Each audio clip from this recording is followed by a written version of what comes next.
On est tellement quétaines. Oui. On tripe. Alors, je suis Hélène. Et moi, c'est Mélanie. Et on est là. Ça fait 1 an Oui! qu'on est là. On fête officiellement nos 1 an cette semaine. Ça fait 1 an qu'on se rencontre une fois ou 2 semaines, qu'on s'assoit puis qu'on dit de la merde. Puis il y a des gens qui nous écoutent. De plus en plus de gens qui nous écoutent. C'est incroyable. On est vraiment contentes. Vraiment. C'est vraiment le fun. Oui. Fait qu'aujourd'hui, on célèbre en grand. Je vous avais dit qu'on allait avoir un épisode assez élevé. J'étais un peu énervée. J'étais encore énervée. En plus, on a un public aujourd'hui. Oui, on a deux publics. Deux publics pour nos 1 an. Non, faites nos 1 an quand même. Bravo. Quand même. Hélène, félicitations. L'audience, on vous demanderait de vous taire, s'il vous plaît. Oui, je sais que vous êtes en feu, mais... Ouais. Alors aujourd'hui, qu'est-ce qu'on a de spécial? Ben là, on a un vraiment bon crime de potin. Le nôtre ou celui? Non, celui que Valérie nous a envoyé. Oui. Ouais. Veux-tu le compter? Ouais. Non, j'allais dire, est-ce que je le fais jouer? Mais non, c'est un peu chiant. Le son, il sera pas bon. C'est par rapport à notre histoire sur Russell Williams, que vous avez bien aimé d'ailleurs. On a eu beaucoup de commentaires. Monsieur qui prend des photos de lui en sous-vêtements féminins. Mm-hmm. Eh bien, on a une auditrice, merci Valérie, qui nous a envoyé un mémo vocal sur Instagram pour nous raconter que elles avaient... Excusez, l'audience me dérange. Elle nous a raconté que c'était sa mère? C'est une amie de sa mère. Une amie de sa mère. Elle a... en fait, Russell Williams est rentré chez elle. Puis il aurait non seulement fouillé dans son tiroir à sous-vêtements, classique Russell, mais il serait aussi, poliment, venu dedans ses bobettes. Ouais. Il se serait masturbé, puis il aurait laissé tout ce qui sort. J'essaie vraiment de le dire poliment. Dans les bobettes et dans le tiroir de la personne, de l'amie de la mère de Valérie, et il serait reparti. Ouais. Fait que c'est ça, apparemment qu'il faisait pas juste voler des bobettes, dans le fond. Non. Fait qu'il venait dedans. Ouais. Moment de silence pour reprendre cette dégueulasserie. Vraiment. Sur une note plus positive, on a une nouvelle à vous annoncer, guys. Ouais. On a un gros reveal. Gros, c'est le cas de le dire, dans mon cas. Parce que les deux, on est... enceinte! On a, c'était pas voulu, mais les deux, on est tombés enceintes presque en même temps. On a 2 mois de différence. Fait que, on veut vous le dire parce que, parce que des fois... Hein, c'est bien plus drôle de nous imaginer en train de raconter des histoires horribles en étant enceinte, avec des gros bedons. Ouais. Puis il faut dire qu'au début du podcast, on buvait un petit verre avant. Ouais. Pour, tu sais, se mettre dans le mood. Là, ouais. Puis là, maintenant, on boit des... Qu'est-ce qu'on boit ce soir? J'ai un Virgin Mojito et une bière sans alcool. Ouais. Wouhou! C'est le gros party. Mais on vous dit ça aussi parce que pour nos 1 an, on a eu l'idée, étant 2 femmes enceintes, de vous raconter... Oui, vous pouvez nous traiter de nom, là, on est un peu twisted, là. Mais aujourd'hui, on va vous faire un spécial bébé mort. Rien de moins. Est folle de même. Rien de moins. Les 2 femmes enceintes qui vous font un spécial bébé mort. Ouais. Fait que là, on voulait vous prévenir, mettons, tu sais, ceux qui ont trouvé trop rough l'épisode des Butterbox Babies, ben, tu sais, peut-être écoutez pas ça, là. Ouais, mettons. parce que c'est trash quand même. Puis là, je vais te shamer un peu. Ouais. Parce que le plan, c'était qu'on trouve des short stories. Ah, c'est parce qu'en fait, l'idée m'était venue parce que depuis que j'annonce aux gens que je suis enceinte, je sais pas pourquoi, et guys, je vous avertis, arrêtez de faire ça. Tout le monde me raconte des histoires atroces de bébés qui sont arrivés. Puis à chaque fois, je suis comme, mais je veux pas l'entendre, ton histoire. Puis les gens, je te jure, là, ça fait une dizaine d'histoires que les gens me racontent. Puis c'est tous des histoires horribles. Je vais vous en raconter quelques-unes aujourd'hui. Puis ça m'est comme venu en tête. J'étais, bon, mais ça y est, je vais les raconter. En tant que femme enceinte, il faut que je les sorte de mon esprit. Il faut que j'ai... Puis c'est des histoires vraies, en plus, que les gens sont comme, ah ouais, c'est arrivé à une amie, nanana. Puis là, le bébé, il finit toujours mort. Fait que c'est toujours vraiment trash. Fait que c'est pour ça qu'on a eu cette idée-là. Ouais, ben moi, ça m'est pas encore arrivé. Peut-être parce que mon bedon, il paraît pas encore. Ouais, Fait que peut-être. les gens, ils me racontent pas encore d'histoires de bébés morts. Tu me traites-tu de grosse? C'est ce que t'es en train de faire. Mais ouais, peut-être. Écoute, je te souhaite que ça arrive pas. Ben, de toute façon, tu vas tout me raconter là. Ouais, je vais te raconter quelques-uns. Fait que c'est pour ça que je dois shamer Ouais. Hélène, parce que le plan, c'était qu'on se raconte comme chacun notre tour une petite histoire de bébé mort. Puis là, on en parle ou on faisait genre un mythe et réalité. Fait que là, moi, j'ai préparé 4 histoires. Puis elle en a préparé une. J'en ai préparé comme une plus longue. Fait que là, ça marche pas. Mais Fait c'est vraiment une bonne histoire. Mais là, Ouais. ça veut dire que moi, je vais raconter 4 histoires, puis Hélène, elle va vous en raconter une. Oui. Fait que voilà, vous allez m'entendre pendant 4 histoires. Mais comme on a dit tantôt, les histoires sont quand même assez trash. Puis, tu sais, mettons que vous êtes enceinte, vous avez les hormones dans le tapis, puis tout vous faites pleurer. Arrêtez l'épisode direct là, parce que Ou si vous êtes folle comme nous, écoutez-le, parce qu'il y en a. Ouais. J'ose croire qu'il y en a. Mhm. Alors voilà. Fait que, est-ce que je commence? Ben oui. Vas-y. Je suis prête. Prendre une Prends une gorgée de bière gorgée. sans alcool. Notre audience boit de l'alcool. Ils ne se souciennent pas. Non. Ou sont sur Instagram. OK. OK. Je suis prête. Je te raconte la première histoire. Ok. Ça va comme ci. Suzanne, et là, je prononce pas son nom avec un accent, c'est S-O-U. C'est Suzanne. Ah, Suzanne. Ok. OK. 16 ans. Elle tombe en amour avec un homme de 5 ans plus vieux qu'elle. Et elle a une fille avec lui. Ok. Ça se passe en 2000. Il l'appelle Stella. Après l'accouchement, ses médecins, ils commencent à venir la voir puis ils commencent à la harceler. Puis ils disent qu'ils vont dénoncer l'homme à la police. Ils menacent de dénoncer l'homme à la police de détournement de mineurs si Suzanne, elle consent pas à abandonner son enfant complètement. OK. Fait que là, elle a de la pression. La fille, elle pleure, elle veut pas le faire. Puis elle subit tellement de pression par le médecin puis par les infirmières qui sont là qu'elle finit par accepter, la pauvre fille. Elle a 16 ans quand même. Ouais. Puis elle signe un document qui dit comme de quoi qu'elle renonce à sa fille. C'est vrai, c'est un peu intense. Selon Suzanne, elle dit que son docteur s'appelait docteur Abramian. Puis selon elle, elle dit que c'est tout de sa faute puis c'est lui qui l'a forcé à abandonner sa fille. Le docteur, il a été interrogé vraiment plusieurs fois, mais il a nié toujours avoir agi de la sorte. Lui, il dit qu'il n'a jamais rien fait. Puis, parce qu'on n'a absolument aucune preuve contre lui, c'est sa parole comme celle de Suzanne. Fait qu'il gagne, obviously. Mais pourquoi? Juste parce qu'elle sortait avec un gars plus vieux? Ouais. Qu'il voulait qu'elle abandonne l'enfant? Ben, parce que lui, ça y a fait. Lui, l'enfant, il voulait juste qu'elle abandonne l'enfant, mais là, il s'est dit, vu que le gars, il est plus vieux, j'ai une raison de le dénoncer à la police. Fait que j'ai comme du leverage. Fait que je peux la faire abandonner son enfant, genre. OK. Fait que là, la fille a dit, Suzanne a dit, OK, ben, est-ce que je peux voir mon enfant avant de l'abandonner? Est-ce que je peux faire un câlin? Puis là, ils disent, ils inventent des affaires genre, non, c'est le protocole, t'as pas le droit de voir ton enfant, non, c'est pas autorisé. Fait que là, 3 jours plus tard, elle essaie de retrouver son bébé. Elle s'est dit, je vais aller voir dans les orphelinats, tout. Aucune trace d'Estella, la petite, est complètement disparue. Et à ce jour, elle l'a jamais revue.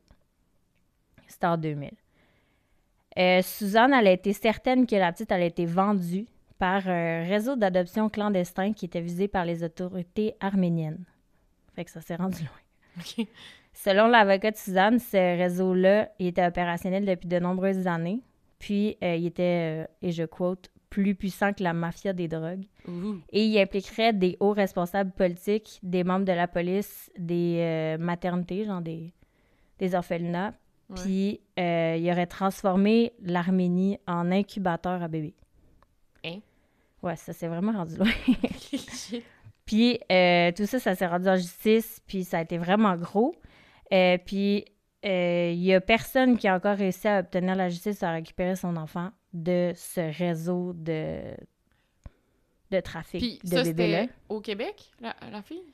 Ou c'était... Non, ben, elle a accouché ici. OK. Mais ça, c'est un réseau s'est rendu international, en là, Arménie, ouais. T'sais, ils vendent des bébés en Italie et en Russie majoritairement. Fait qu'ils en vont loin, genre. Hmm. Ils viennent les chercher loin, puis ils en vont vraiment loin. Fait que là, en novembre 2019, les services de sécurité arméniens, ils ont annoncé avoir démantelé un réseau qui aurait vendu... Ils ont trouvé les sources pour savoir qu'ils auraient vendu 30 bébés en adoption à des Italiens entre 2016 et 2018. Mais ça n'aurait eu aucun lien avec le docteur Abramian, le docteur de Suzanne. Fait que là, on est un peu perdu dans l'histoire. Ouais. On sait pas qu'est-ce qui se passe. Fait qu'à ce jour, on sait que les frais d'adoption de l'organisation illégale... Tu sais combien ça coûte d'adopter un bébé? Illégalement. Illégalement, genre 15 000 $. Oh, t'es même pas proche. Ça va jusqu'à 100 000. Ouais.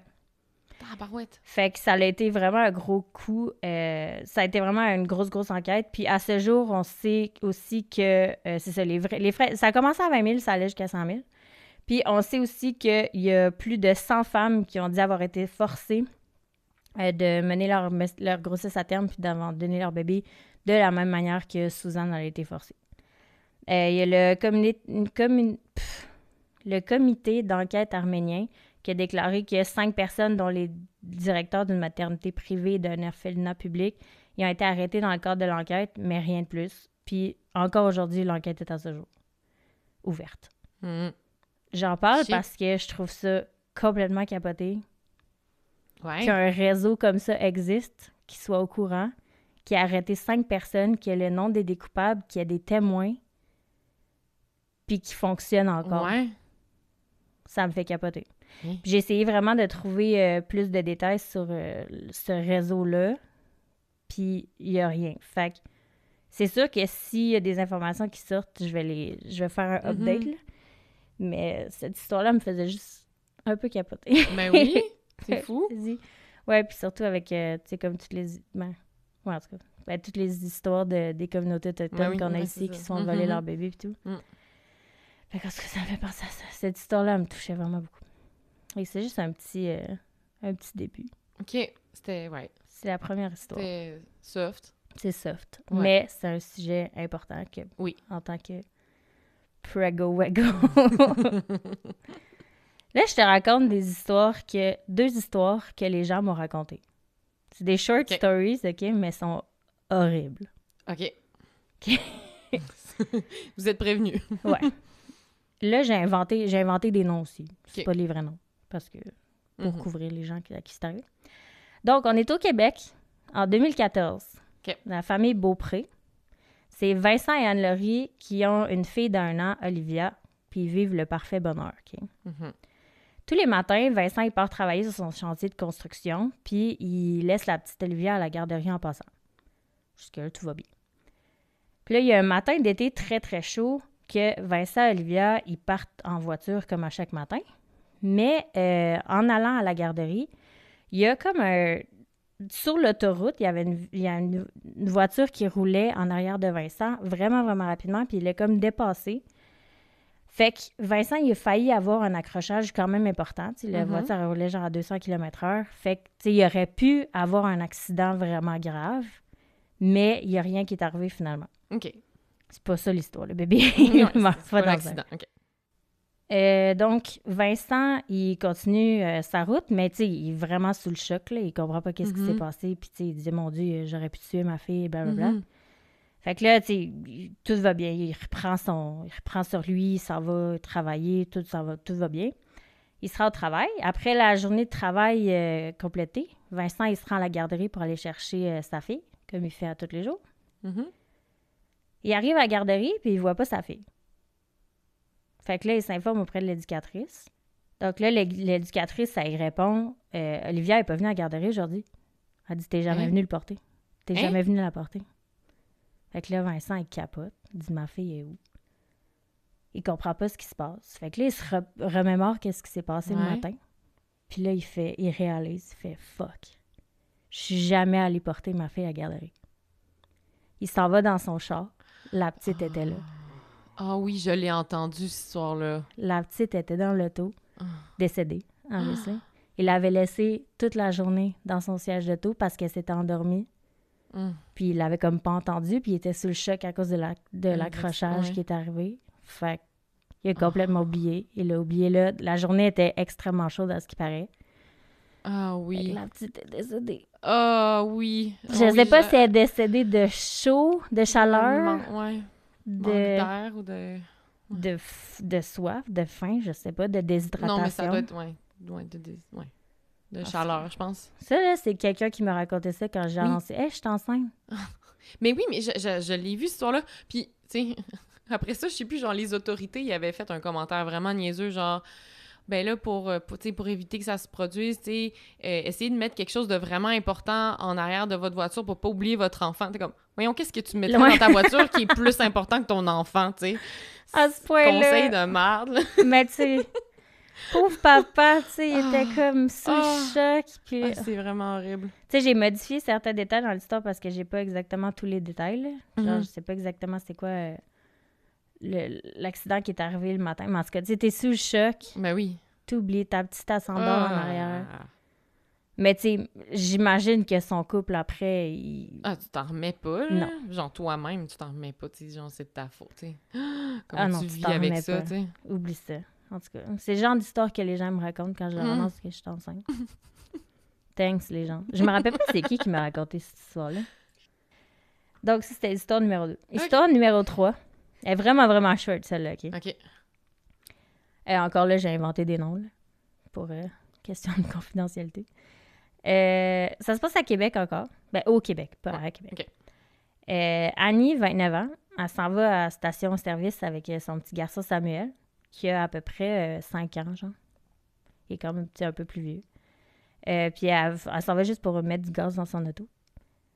Fait que là, elle remplit la voiture d'essence, puis elle laisse Samuel dans son siège d'auto en arrière pendant qu'elle va payer à l'intérieur. Mm-hmm. Fait que là, elle revient dans la voiture, tout est chill, elle démarre l'auto. Elle recule pour pouvoir sortir parce qu'il y avait une auto en avant d'elle, fait qu'elle recule. Puis là, elle passe sur une grosse bosse, genre un dos down. Mm-hmm. Puis il fait vraiment trembler l'auto, là. Ça fait un gros boum, boum, boum. Ouais. Puis là, elle se dit « Ah, fuck, tu sais, il y a un dos down où genre mon char a perdu genre le pare-choc ou je sais pas quoi. Ouais. » Fait qu'elle avance, puis elle repasse sur la pièce qu'elle pensait tomber. En effet, elle était... elle avait roulé sur son fils 2 fois. Pas une fois, 2 fois. 2 fois, en reculant. Son petit-fils, son enfant Samuel, qui avait été capable de se détacher de son siège d'auto, qui était sorti de la voiture, puis quand elle est rentrée dans l'auto, elle n'a pas regardé s'il était là. Elle y a roulé 2 fois dessus. Oh mon Dieu, c'est horrible. T'imagines-tu?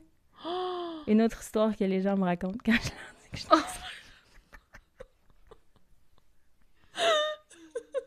C'est vraiment horrible. C'est horrible. Je peux horrible. rien faire d'autre que mais c'est parce qu'on se le fait God. tellement dire souvent, tu sais, quand tu mets de l'essence, est-ce que tu débarques ton bébé, ton enfant? Oui. Même si ça te prend 45 minutes le défaire, puis 1 seconde à les payer, on s'en sac, prends-le ton enfant. Déjà, ma cousine m'avait dit ça une fois, elle était comme, mais t'apprends-tu la chance, tu sais, d'un coup, il arrive de quoi, d'un coup que... Mais en plus, là, maintenant, tu peux payer direct. Ouais, en plus. T'as plus tant besoin de rentrer en dedans. Là. Ouais, je sais pas c'était en quelle année que ça s'est passé, là, mais... Il a roulé 2 fois, tu t'imagines? Oh my God. Ça me met hors de moi. Et 4e histoire. Celle-là est vraiment spéciale, OK? Ça se passe pas ici, par exemple, mais ça valait la peine. Ça se passe au Missouri, à Saint-Louis. Donc, on a Adam Smith, que sa mère, elle venait de décéder. Adam Smith, il a 37 ans. Fait que là, sa mère, elle vient de décéder. Il habite avec sa mère depuis 37 ans.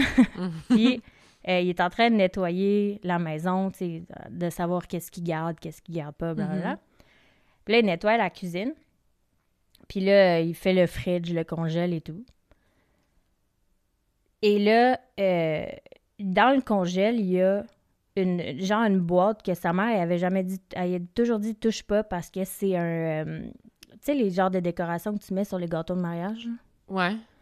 Ben, c'était ça qu'il y avait dans la boîte. Fait qu'elle a dit « touche pas à ça, tu sais, c'est à moi, c'est un souvenir, blabla. » Fait que le gars, tu sais, ça fait 37 ans que la boîte est là. OK, c'est chill, tu sais, il a jamais touché. Mais là, elle est décédée, fait que là, il fait le ménage, puis là, il décide d'ouvrir la boîte.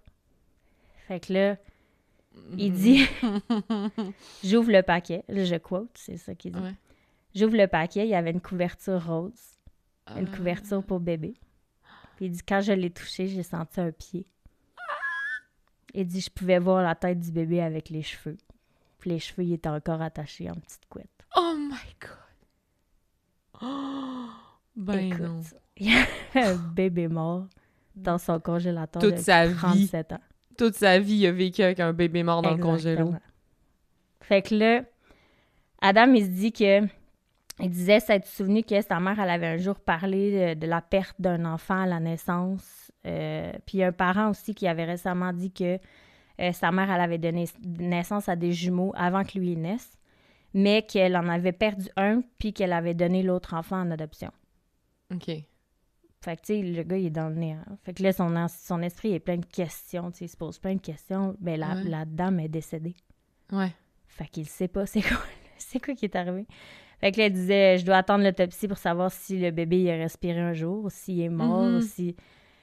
Tu sais, je peux pas m'empêcher que c'est elle qui a pu y faire quelque chose, c'est qui a pu y faire du mal au bébé. Ouais, il dit, je peux pas m'en empêcher, blablabla. Puis là, il disait, j'aimerais ça pouvoir tourner la page, mais j'ai l'impression que je pourrais jamais le faire parce que ma mère est plus là pour me raconter l'histoire, tu sais.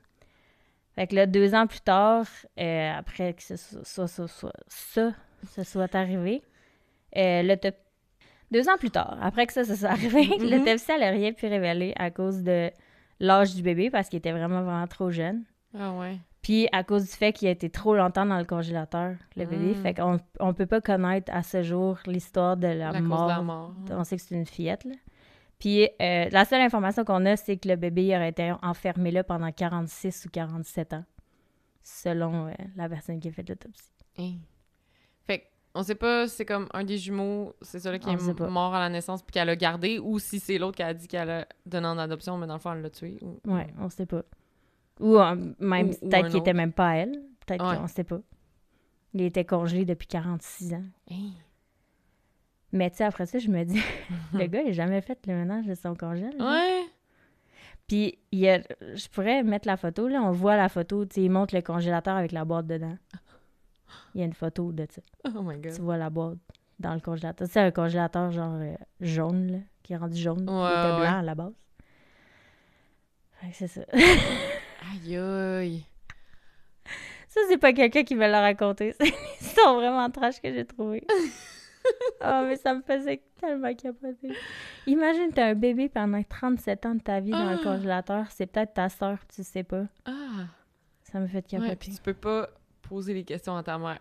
Non. C'est vraiment pas smart de sa part d'être morte sans y dire « Hey, en passant, fais pas le saut dans le congélo. Il y a un bébé mort. » Ah non, puis le gars, il a une interview, puis le gars, il parle, puis il est dévasté, là. Il est comme, je fais quoi, moi, là? Je fais quoi avec ça, genre? Puis après ça, il y a un bout de l'interview aussi après que, tu sais, il monte le congèle, puis c'est ce congélateur-là, puis il prend le couteau. Tu sais, genre, on dirait que le gars, il aime quasiment ça, être nouvelle. Ouais. Tu sais, il monte le couteau, puis c'est avec ce couteau-là que j'ai ouvert la boîte. Puis il est pas qu'il est excité, mais genre... Ouais, c'est quand même son moment de j'étais à TV, là. C'est le gars qui, là, je vais faire un gros jugement, là, mais il a 37 ans, puis il habite encore avec sa mère. Ouais, sûrement qu'il s'est pas passé grand-chose d'excitant dans sa vie, là. Exact. Ouais, c'est ça. Mes histoires de bébé mort! Ça me fait capoter. Fait que les gens, la morale de cette histoire, c'est quand quelqu'un vous dit qu'il est enceinte, évitez, tu sais. Ouais. Racontez pas ces histoires-là. Non. Non.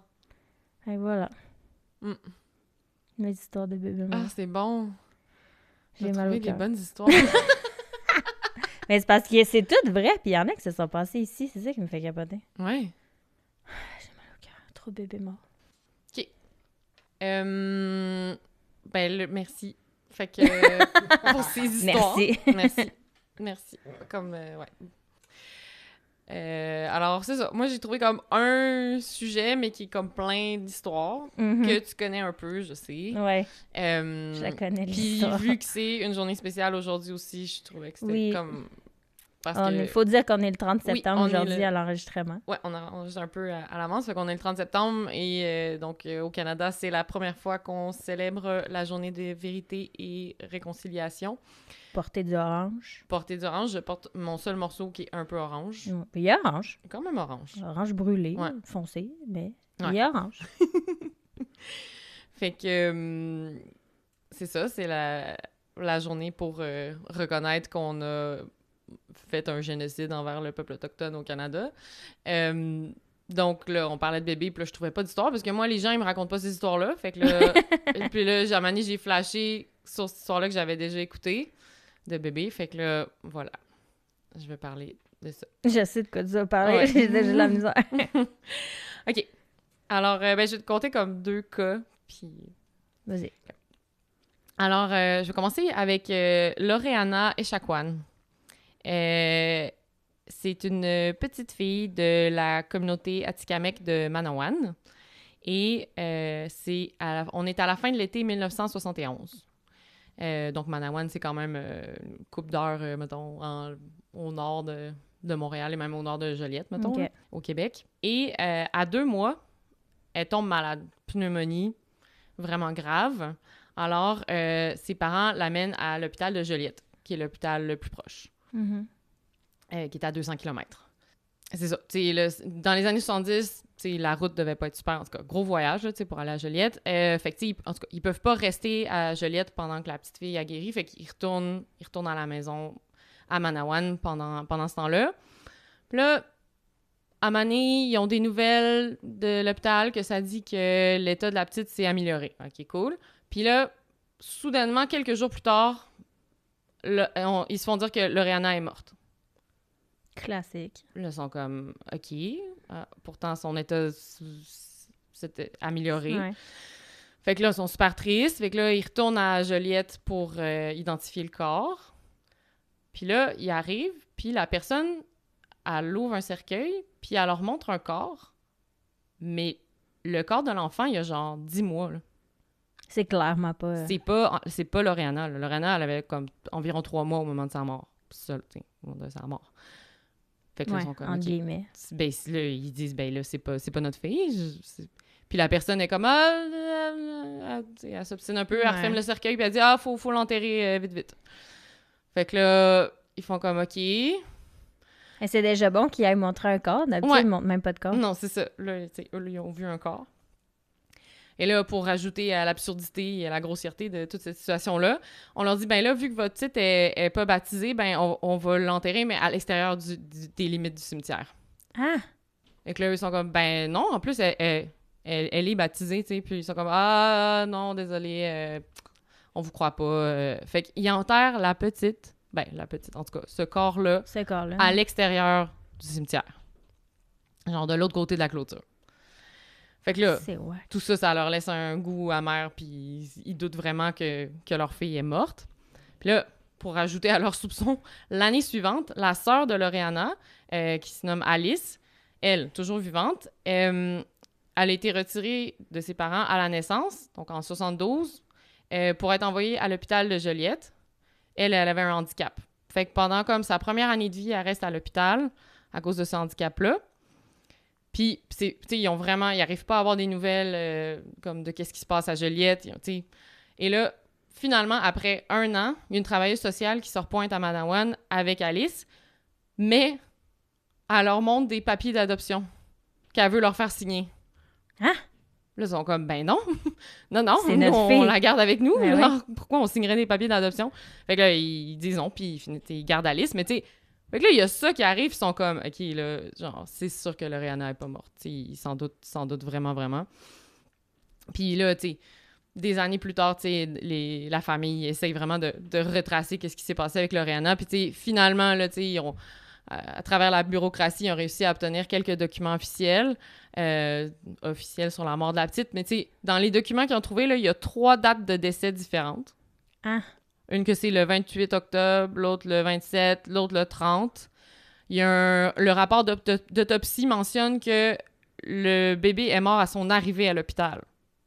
Ce qui est pas vrai. Trop pas ça. Elle disait qu'elle allait mieux. Ouais. Puis, en plus, Loreana Echaquan est encore inscrite sur la fiche d'Indiens inscrits, dans le fond, là, comme la liste des Autochtones, membres d'une communauté. Fait que c'est comme si... T'sais, alors que quand tu meurs, tu t'enlèves de la liste, tu sais. Fait que ça, c'est le premier cas, Loreana. Après ça, il y a l'histoire de Diane. Alors, Diane, c'était Diane Petitquet de la communauté Atikamekw de Wemotassi. Elle aussi, pneumonie à l'âge de 6 mois. Puis est envoyée en avion à l'hôpital de Latuc. Latuc. Ouais. Vous savez, je voyais tout le temps, c'était blanc-sablant. Ouais, il y en a plein de là. C'est ça. Puis tu sais, en avion, parce que c'est ça, sont vraiment, cette communauté-là est vraiment, vraiment isolée. Puis à l'époque, les parents n'avaient pas le droit d'accompagner les enfants en avion dans ces cas-là. Ouais. Puis en fait, cette loi-là, ça l'a changé genre vraiment récemment. Que les parents, genre récemment, genre 2000... Je sais pas exactement, mais genre 2010 quelque, là, probablement. Oh God. Ça fait vraiment pas longtemps que les parents ont le droit d'accompagner leurs enfants qui s'en vont à des milliers de kilomètres des fois, tu sais, à l'hôpital. Ben oui. C'est ridicule.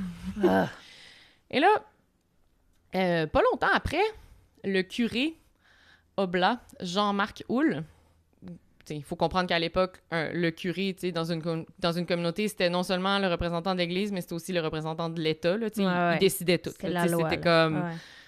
Le curé disait de quoi, c'est ça qui se passait. Puis en fait, souvent, les gens le respectaient aussi beaucoup. C'était comme un peu le chef. Puis en tout cas, Jean-Marc Houle, ben, il y a aussi... On sait aujourd'hui qu'il a agressé sexuellement plusieurs Autochtones de la communauté. Alors là, lui, il va voir les parents de Diane et il leur demande de signer un formulaire qui présente comme un formulaire pour obtenir des soins pour Diane. Mais en fait, c'est un formulaire d'adoption. Un formulaire d'abandon d'enfant, mais il leur dit que c'est pas ça. Puis... Il voulait juste sa signature.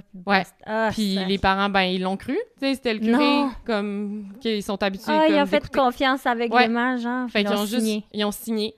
Fait que, dans le fond, Diane, elle devient pendant ce temps-là Diane Arviset, sans savoir d'où elle vient.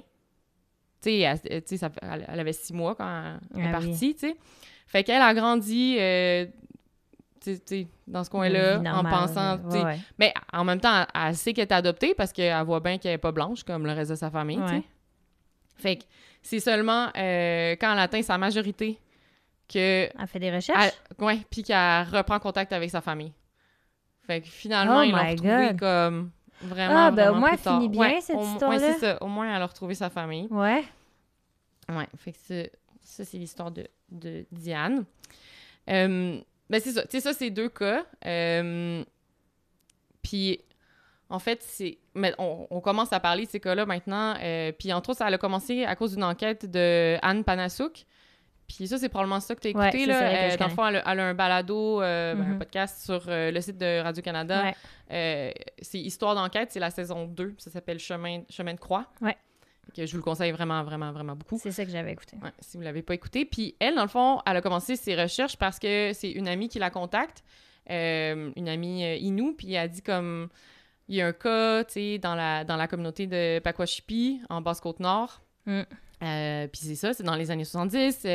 La petite Odette, elle s'est rendue à l'hôpital de Blanc-Sablon. C'est ça. Puis après ça, on s'est fait dire qu'elle est décédée, mais on n'a jamais vu son corps. On n'a jamais eu de puis papier encore une décès, fois, là, les parents n'avaient pas pu l'accompagner. Non, c'est ça, tu sais. Fait que là, Anne Panassouk, la journaliste, elle commence à enquêter là-dessus. Puis là, rapidement, elle se rend compte que, tu sais, il y avait à l'intérieur de genre 2 ans, il y avait comme 9 enfants de la communauté de Pakwashipi qui ont exactement la même histoire. C'est pas une grosse communauté. C'est une communauté de 80 personnes. C'est ça. 9 enfants sur 80. C'est genre tous les enfants qui sont nés dans ce laps de temps-là. C'est gigantesque. Yes. Fait que là, elle commence à faire ses recherches, puis là, tu sais, elle diffuse son premier reportage, je pense que c'était à la télé, à Enquête, et là, elle commence à se faire contacter par des communautés, des gens de partout au Québec. Fait que pas juste ça, c'était en Basse-Côte-Nord, Pakwashipi. Puis là, c'est ça, elle se fait contacter par, mettons, les histoires que j'ai contées, des gens de Manawan, des gens de partout. Fait que c'est comme, OK, c'est pas juste les Inuits, il y a les Atikamekw, il y a les Anishinaabe, comme plein de communautés qui ont vécu la même histoire. Et là, aujourd'hui, on pense qu'il y a au moins 200 enfants autochtones qui sont disparus de cette façon-là. Puis, tu sais, on pense que c'est vraiment juste la pointe de l'iceberg, là. Puis, tu sais, ça, 200, tu sais, 200 enfants, même, genre, le ministère responsable des Affaires autochtones reconnaît que, oui, 200, tu sais, c'est un bon chiffre. Fait que, tu sais, même le ministère sont comme, ouais, mais tu sais, dans les faits, c'est sûr que c'est vraiment, vraiment, vraiment plus. Même. Fait que, tu sais, il y a des cas qui sont rapportés des années 40 jusque dans les années 70. Fait que, tu sais, on pense que c'est comme la version québécoise de la rafle des années 60, là, de 60 Scoop, là, ce qui s'est passé dans le reste dans le Canada anglais plutôt, là, tu sais, que c'était justement oui, on l'a vu, quoi, la protection de l'enfance qui jugeait que les Autochtones n'étaient pas aptes à s'occuper de leurs enfants, fait qu'ils allaient puis ils les plaçaient par force dans des familles d'accueil, des fois aux États-Unis, des fois vraiment loin, que les enfants ils perdent complètement contact avec leur parce qu'ils n'ont pas de droits. Ils n'ont pas les mêmes droits que les, entre guillemets, les Blancs. Ça n'a aucun sens. Ouais. Puis selon Puis tu sais, le pire, c'est qu'il y a plein de gens qui travaillent pour la protection de l'enfance qui pensaient qu'ils faisaient la bonne chose. Mais tu sais, à cause du racisme ambiant, puis tu sais, que eux, leur vision, c'est comme, ben non, les Autochtones, ils vivent dans la pauvreté, ils sont pas capables de s'occuper de leurs enfants. Puis tu sais... Comme si c'était normal, genre. Puis, tu sais, aussi comme dans l'ignorance totale des réalités autochtones, tu sais, genre des cas où, mettons, c'est comme dans ceux que j'ai parlé, où l'enfant était envoyé à l'hôpital, mais tu sais, les parents, ils allaient pas le visiter parce qu'il c'était pas possible d'aller le visiter s'ils pouvaient pas se rendre en avion. Tu sais, à Wematosi, genre, fallait faire 2 jours de canot pour arriver au chemin de fer. Puis après ça... T'es pas rendu, là. Non, c'est ça, t'es pas rendu. Fait que là, il y a des cas de même, c'est comme, ben les parents, ils s'en foutent de leur enfant, ils viennent pas le voir à l'hôpital, fait qu'on veut le donner aux services sociaux. C'est on va facile. mettre en adoption. Ouais, oui. C'était fou. Bon, c'est ça. Évidemment, je voulais juste mentionner aussi... je peux pas parler des enlèvements d'enfants autochtones sans dire un petit mot sur les pensionnats. Pour terminer là-dessus, là, surtout en cette journée de vérité et réconciliation.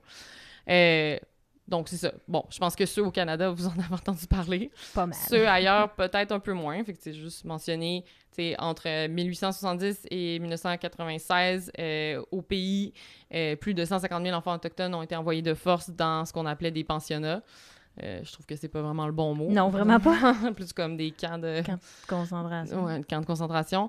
Donc, dans 139 pensionnats gérés par des organisations religieuses, les enfants étaient là, envoyés là pour devenir des bons petits Canadiens et, en fait, pour détruire l'Autochtone en eux, en fait. Là. Puis, évidemment, les abus, la violence physique, sexuelle, psychologique étaient vraiment abominables. Comme le résume bien une survivante des pensionnats, Evelyne Camille, a dit les pensionnats étaient conçus pour détruire notre identité, notre langue, notre culture, nos traditions. Ils y sont parvenus. J'avais honte d'être excusez ma prononciation, une Tinkloups de Sikwepems.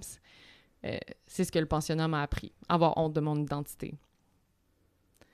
Fait que c'est assez récent qu'on découvre toutes les horreurs qui se sont passées, l'ampleur du génocide envers les Autochtones ici. Là, je veux dire, moi, j'ai commencé à apprendre là-dessus dans ma vingtaine. Là, ça fait pas longtemps qu'on en parle. Puis on dirait qu'à chaque année, on découvre de plus en plus d'horreurs. Puis cette année, en 2021, on a découvert 200 tombes, ouais. 200 dépouilles à Kamloops, en Colombie-Britannique. On a découvert 751 sépultures anonymes en Saskatchewan, 182 sépultures au pensionnat de St. Eugene Mission et 160 sépultures à l'ancien pensionnat autochtone de l'île Cooper.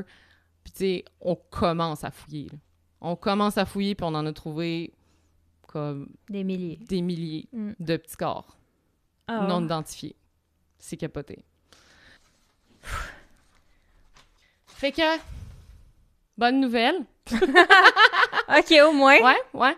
OK, ben là, c'est ça. Dans la lancée on essaye de faire des choses pour améliorer la situation. Il y a la loi 79 qui prévoit l'accompagnement des familles d'enfants disparus ou morts dans leur démarche pour essayer de comprendre ce qui s'est passé. Fait que dans le fond, la nouvelle loi prévoit, entre autres, de déverrouiller toutes les archives médicales et religieuses du Québec, prévoit un soutien aux familles autochtones qui sont à la recherche de membres de leur famille disparue, qui voudraient faire des demandes d'exhumation pour les recherches. C'est ça. Fait que, tu sais, il y a au moins comme des choses positives qui se passent. Ça avance un peu. Ça avance, au moins on aide les gens à retrouver leurs proches perdus. Puis là, ben, c'est ça. En tant que non-autochtone, tu sais, moi, je me demande souvent, tu sais, qu'est-ce que je peux faire, à part me sentir vraiment mal. Mais je pense qu'un pas, c'est comme de s'informer, de lire sur... passer le message. De passer le message. Si je me dis, on a une petite plateforme, mais tu sais, au moins, si on en parle au moins à nos auditeurs, puis, tu sais, c'est ça, de s'informer de cette histoire-là, c'est pas l'histoire qu'on a appris à l'école, mais alors que c'est vraiment celle-là qu'on devrait apprendre. On n'a jamais rien appris là-dessus à l'école. Pas un mot là-dessus à l'école. Zéro. Non. Fait que, voilà. Fait que j'ai décidé que je profitais de ce moment de bébé mort. Mais là! Oh mon Dieu! Je me sens niaiseuse avec mes histoires de bébé mort. Oh! OK. J'ai le cœur à l'envers. Ouais. Mais là, t'avais pas une couple de jokes de bébé mort pour nous... Mais là, non, pas après ça. Voyons donc, je raconterai pas des jokes de bébé mort après ça. Ah non, on va finir là-dessus. Donc là, pour notre prochain épisode. Ouais. Fait que là, on a fait notre épisode spécial 1 an, mais là, le prochain, il va être proche de l'Halloween. Pas exactement l'Halloween, j'ai pas les dates exactes, mais j'avais pensé, ce serait cool, tu sais, si il y en a d'entre vous qui ont envie de nous envoyer, tu sais, vos histoires, là, d'esprits, de fantômes, tu sais, de trucs qui vous ont des trucs qui vous ont fait peur. Ouais, des trucs bizarres qui vous ont fait peur, qui vous ont fait lever le poil sur les bras, là. On veut entendre les pires affaires, là. Parce que moi, tu sais, en plus, moi, je crois pas aux fantômes, mais j'aime vraiment ça, écouter des histoires de fantômes, puis ça me fait vraiment peur. Ouais. Fait que d'un côté, je pense que j'y crois un peu, en tout cas. C'est ça que j'allais dire, dans le fond, tu y crois. Ouais. Mais tu sais, mettons, on voit des vidéos de gens avec des trucs qui bougent à côté d'eux. Ouais. Ça, non, là. Ouais, non, des vidéos... Mais on veut entendre vos histoires d'horreur, là. Genre, ouais. Qu'est-ce qui vous a foutu une chienne solide? On veut vous entendre. Ouais. Fait qu'envoyez-nous ça, puis on va en sélectionner quelques-uns qu'on pourra lire. Les pires. Ouais, les pires. Et anonymes, bien sûr. Ouais, si vous voulez que ce soit anonyme. Si vous voulez qu'on mentionne votre nom devant tout le Québec. Ouais, devant tout le Québec. Notre auditoire. On est fameux. Notre audience de 2 personnes ce soir. Merci, notre audience. Ouais, merci. D'avoir été très attentif.